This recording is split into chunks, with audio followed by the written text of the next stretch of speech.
سلام به ملت بلوچ عزیز و سلام ویژه به سوختبرانی که زندگی ساتنت آچش یک لنکه نانا هر روز تجربه کنند و به چم مگندند و شرم به کلگانیان که شن توار موتور یه سوخت بران امه و آرامشش اما گبته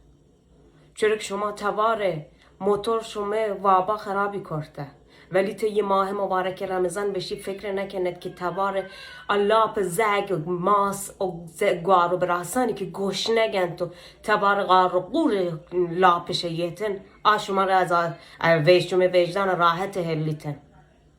همه زگ و همه ماس و همه گوار و همه براسی که همین سوخت در یک موتور و 4 دانه گالون رویتی لاپش سیر کنتن چرا که شما وجدان تکانه نوارتن راحت شما را هلی که شما بواسبت بله سفره افطار عزیزان خالی بیتن سفره سحرش خالی بیتن امید زگان رو ناامید کند مگه وقت نزاند سوخت بری پچه مردم سوخت بر بودگن مگه وقت نگندت به خاطر یک لنک نانی که سوخت بر بودگن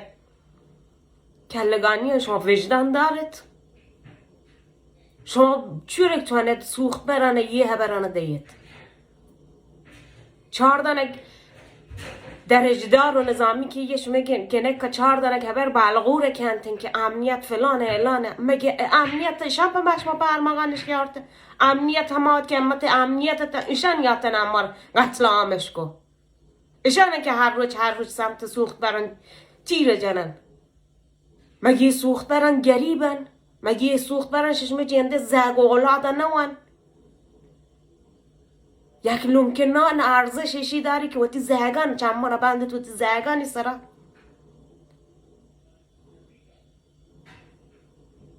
پارس کورتن به سمت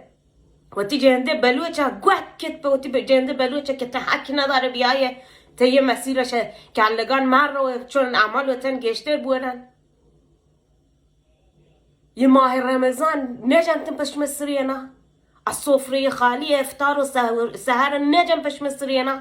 شما رش وسط کپ نکنتن یا و ناله یا زگ ماس گوار براس شما را دمیر که زندگی هلی یا پتکینی شما را وجدان دارد اگه وجدان دارد چرا شما وجدان شما را اجازه و دنتن شما راحت سرا یر کنه جهلگ و توار موتور شما را کجا میکن سنگین ترن توار موتور شما آرامش گشتر گرته یا وجدان و شما آرامش داغونه کنتن